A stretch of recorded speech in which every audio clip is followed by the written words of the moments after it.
What's up, fam? My name's Kiahonfire, and welcome back to Conan Exiles. Today we're going to be continuing our series on what's the best way to level in Conan Exiles.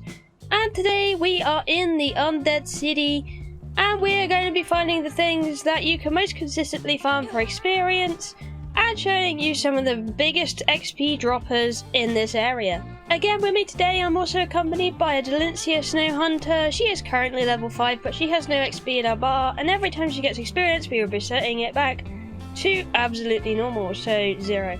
Starting off with something that you might not expect, actually, and this is these treasure seeker groups with one boss.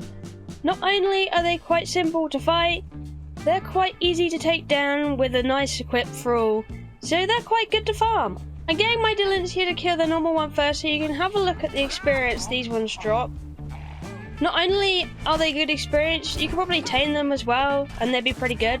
But the treasure seeker will give you this amount of experience and it's very decent. So we're going to set her down to 0 before she kills this one. She's back on 0. And she has just killed Brand the Zinger, or whatever that is. I'm very bad. But they all have different names, but they all produce the same experience, these bosses, okay? And she has dropped 44k experience, which is a really nice amount of experience accompanied with all her treasure seekers around her. That will also give you some nice experience. So I found this a nice way to get some experience out. Not only that, these guys drop legendary armor patch kits and stuff like that. They can even have chances of dropping rare pieces of equipment and gear that are actually extremely good. So I would say farming these guys out for experience and the added loot is quite worth your while. In the unnamed city, you can find treasure seekers here, here,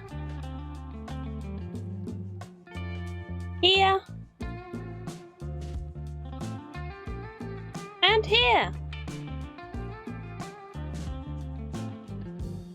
My next recommended spot would be the following area. This area you can get many skeletons.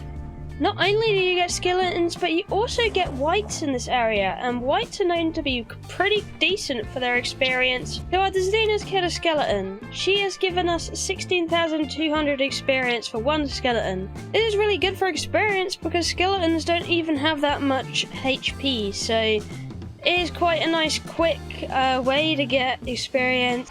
Now, skeletons don't have a lot of HP, so you might have more trouble when it comes to the wights, but they'll be well worth your time.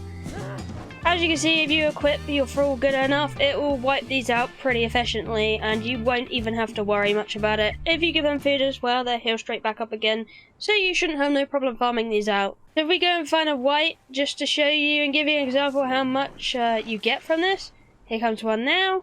And there you go, the wight is dead. You can have a look at her bar now.